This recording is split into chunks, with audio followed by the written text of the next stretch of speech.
आप मेरी जिंदगी पे हुकूमत नहीं चला सकते।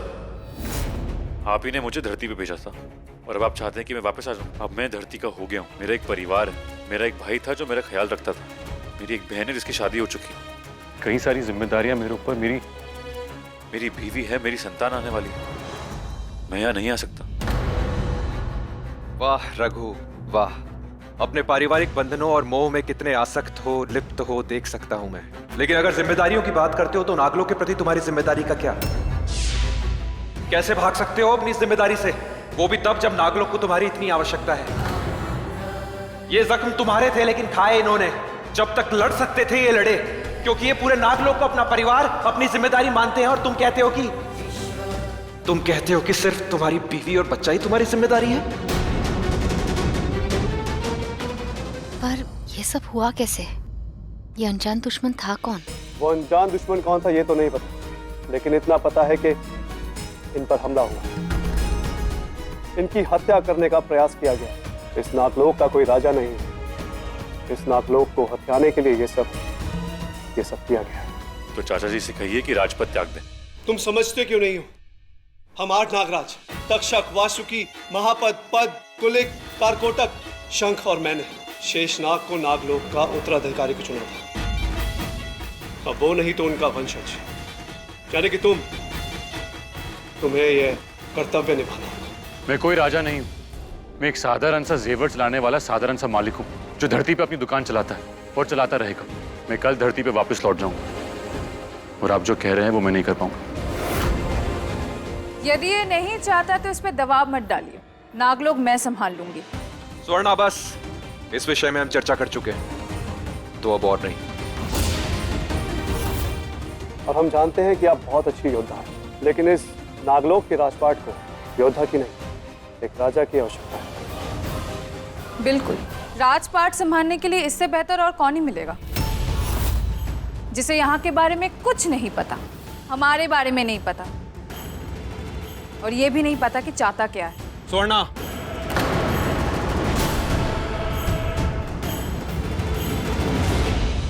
मेरा जवाब अब भी नहीं है।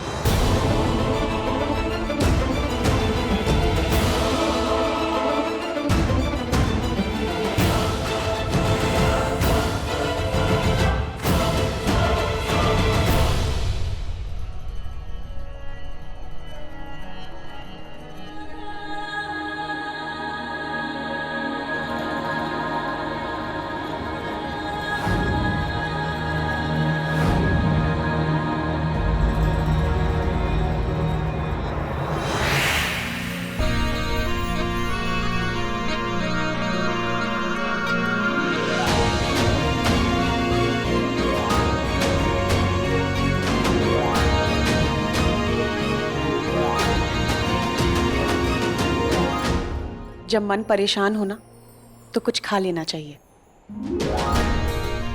तुम? मैं मृगनैनी, तुम्हारी बहन, कब से तुम्हारा रास्ता देख रही थी। तुम्हें पता भी नहीं है कि कितनी देर तक मैंने तुम्हारा इंतजार किया। भाई, चलो कोई तो है जो रघु की उदासी कम कर सकता है। बिना मिले ही चली जाएंगी भाभी?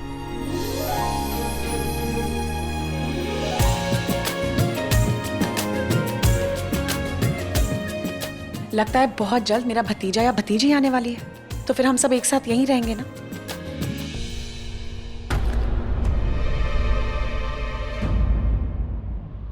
भाई को क्या हो गया? वो थोड़ा थक गए हैं, उन्हें आराम की जरूरत है। मैं आती हूँ।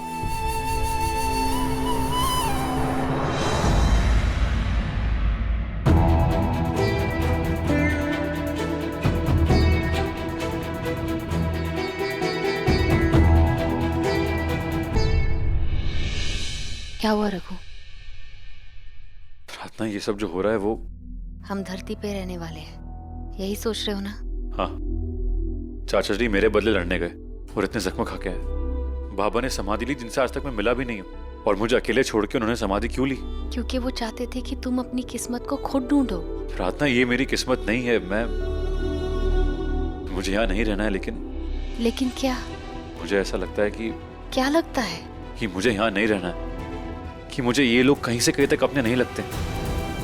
बाबा ने समाधि ली और एक बार मेरे बारे में सोचा तक नहीं, बल्कि आज से पहले मुझे ये भी नहीं पता था कि मेरे बाबा कौन है और ये कालिया नाग मुझे नदी में छोड़ा है और अचानक इतने साल बाद आके ये कहता है कि मैं सब छोड़ के यहाँ आ जाऊं। मैं ऐसा कैसे कर सकता हूँ प्रार्थना? मैं नहीं आ सकता। और अगर मैं यहाँ के लिए बना हूं और अगर मैं इनका शेषनाग हूं तो उन्हें कई साल पहले बता देना चाहिए था कि मैं कौन हूं। कोई तो होगा जो मेरी परवाह करेगा। रघु देखो, शांत हो जाओ, इतना गुस्सा मत हो। तुम चाहते हो ना कि हम धरती वापस लौट जाए, तो चलो उन्हें बता दो कि तुम्हें यहाँ नहीं रहना। देखो रघु, मैं तुम्हारे हर फैसले में तुम्हारे साथ हूँ। तुम जो कहोगे मैं वही करूंगी। चलो चलते हैं, मैं उनसे विदा लेके आता हूँ।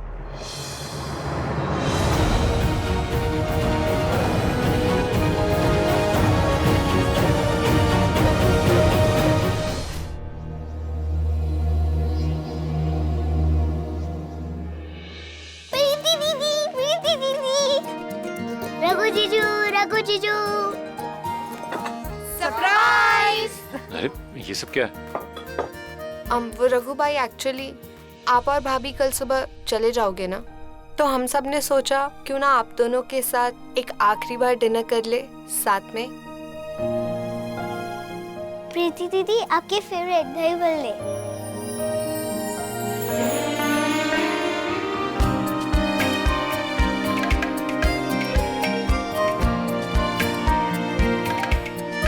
Okay guys, smile.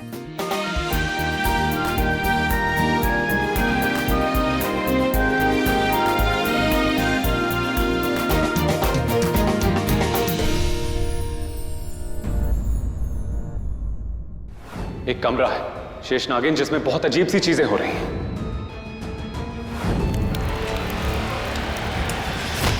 रघु, मुझे पूरा यकीन है कि वहाँ गैर कानूनी गतिविधियों के अलावा कुछ ऐसा हो रहा है जो देश के लिए बहुत बड़ा खतरा बन सकता है। प्रार्थना, क्या हुआ? तुम ठीक हो? बात कर सकते हैं? आप लोग खाओ, हम लोग फ्रेश होके आते हैं।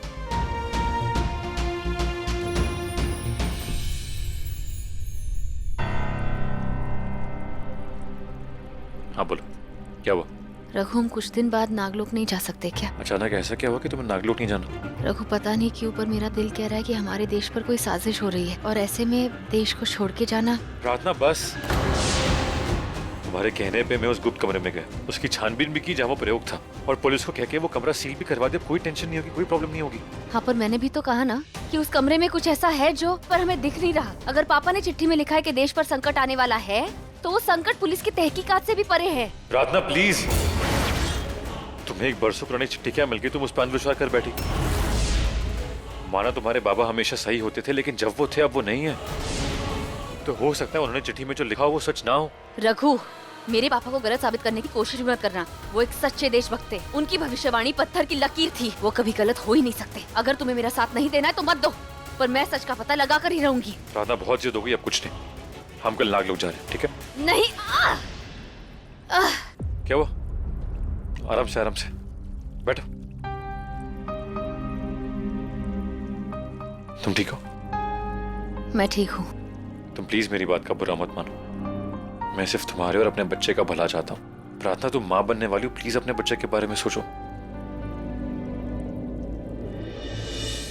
अब चुनने का वक्त आ गया, या तो तुम्हारा कर्तव्य या हमारा बच्चा। मुझे पता है तुम शेषनागिन हो, तुम्हारी देश के प्रति जिम्मेदारियां, लेकिन अगर उसकी वजह से हमारे बच्चे को कुछ भी हुआ तो मैं तुम्हें कभी माफ नहीं कर पाऊंगा। तुम थोड़ी देर आराम करो, कल हमें ब्रह्म मुहूर्त के पहले नागलोक पहुंचना है।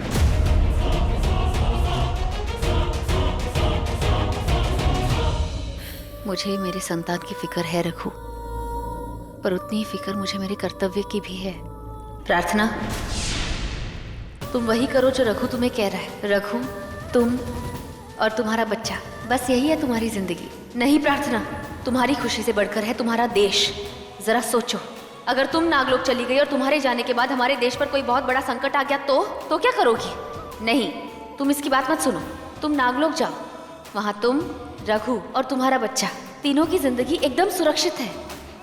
देश की रक्षा भी जरूरी है प्रार्थना। जरा अपनी माँ के बारे में सोचो, याद करो क्या कुछ नहीं किया उन्होंने हमारे देश के लिए। फिर तुम्हें पता चल जाएगा कि तुम्हें क्या करना चाहिए।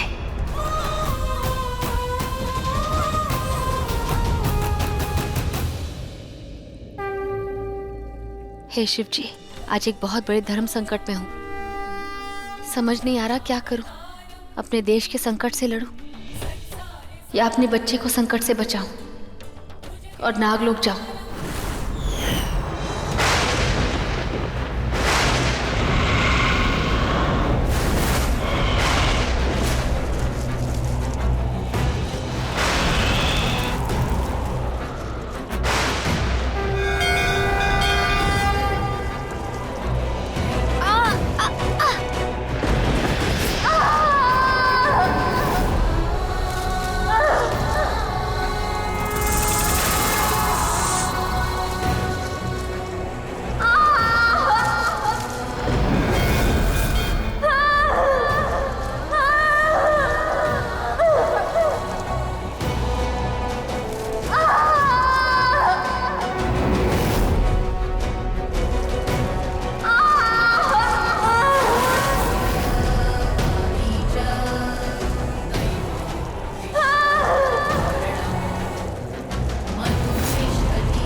पंडित,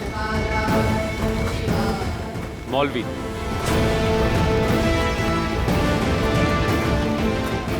सिख गुरु,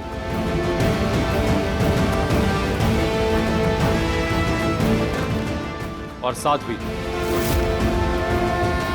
यहां देश के सारे कर्ता धर्ता, ज्ञानी अंतर्यामी हर 10 साल में केदारनाथ में मिलते हैं और वही इनकी सभा होती है। इस बार फिर से हो रही है। आपने हमें यहाँ क्यों बुलाया? देखिए, आप सभी यहाँ पर आए, आपका बहुत बहुत धन्यवाद। देखिए, वैसे तो हर धर्म की प्रार्थना अलग होती है, पर आज यहाँ पे हर धर्म के कर्ता धर्ता इकट्ठा हुए हैं क्योंकि हम सब एक ही देश के वासी हैं जिसका नाम है भारत। देखिए, आप कुछ सालों पहले यहाँ इकट्ठा हुए थे एक मुद्दे के लिए, जब भारत एक बहुत बड़ी मुसीबत से गुजर रहा था। यहाँ पर एक बहुत बड़ी महामारी आई थी। आज फिर से हमारे भारत में एक बहुत बड़ा संकट आ गया है और इस समस्या का समाधान आसान नहीं और लोगों को लगता है कि ये एक महामारी है। नहीं, ये महामारी नहीं है, ये बहुत बड़ा संकट है। खुशी हुई है जानकर कि आपको पता है। जब सालों पहले भारत पर यह संकट आया था, उसने हमारे भारत को घुटनों पर ला दिया था। अब आप ही बताइए, हमारी माँ, हमारी देशभूमि और हमारा देश भारत जब जब संकट में आएगा, घुटनों पे आएगा, तो हम उसे सहारा देकर अपने कंधों पे उठाएंगे ना, जैसे हमने पहले उठाया था। फिर से उठाना होगा। लोगों को लगता है कि ये कोई आम बीमारी है। सांपों का झुंड एक जगह इकट्ठा होकर लोगों को मार रहा है और मुझे नहीं लगता कि ये झुंड कोई आम झुंड है। ऐसा नहीं, ये कोई साधारण झुंड नहीं है। ये झुंड हमारे देश में जहर फैलाने का काम कर रहा है। ये सब क्यों हो रहा है? हमारे देश की धरती पर नक्षत्र बदल रहे हैं। हमारे देश की धरती पर संकट का ग्रह शुरू हो गया है और जब जब हमारे देश में संकट आया है, ग्रह खराब हो तो सिर्फ एक ही बचाता है। कौन? महाकाल। अब शिव जी स्वयं तो नहीं आएंगे, तब भी नहीं आए थे, अब भी नहीं आएंगे। वापस आएगी वो। शिव वरदानी महाशेष नागिन। नागिन हूं मैं। उसे बुलाना होगा। जी हाँ, जब जब हमारे देश में संकट आया है, महामारी आई है, वो आई है और उन्हें आना ही होगा। किंतु शेषनाग और शेषनागिन शादी के बाद नागलोक चले गए, कुछ ही महीनों बाद अपने बच्चों के साथ। जी हाँ, मैंने उन्हें रोकने की कोशिश की थी। नहीं शेषनागिन, आप नागलोक नहीं जाएंगे। मैं आज आपको एक बहुत बड़ा सच बताने वाला हूँ। शेषनागिन ने सब खो दिया था, उनका दिल टूट गया था और अब वो वापस नहीं आएंगी। इसका मतलब शेष नागिन हम सबके बीच में है। हाँ, हमारे बीच में है, लेकिन समाधि में है, तप में है, ताप में है, पश्चाताप में है, क्रोध में है, स्थिर है और अगर वो थोड़ी सी भी हिली तो लावा उठेगा। आप आप कहना क्या चाहते हैं? देश को उनकी जरूरत है, उन्हें आना ही होगा। वो नहीं आएंगी, पर हम उन्हें लाने की कोशिश जरूर कर सकते हैं। वो कहते हैं कि सालों बाद आज भी कैलाश पर्वत के पीछे शेषनागिन की समाधि है। आइए आप सब लोग मेरे साथ आइए, मैं आपको कुछ दिखाता हूँ।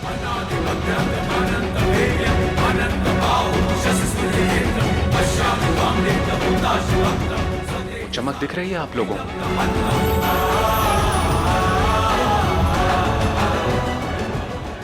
वो रोशनी, वो शेषनागिन के तप का तेज है, और वो धधकती हुई ज्वाला, ऐसे लगता है कोई क्रोध में आकर समाधि लगा के बैठा हो।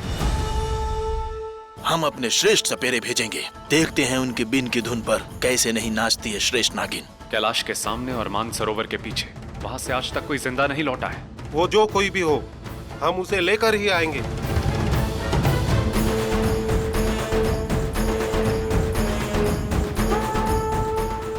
मैं जानता हूं शेषनागिन को वापस कैसे लाना है।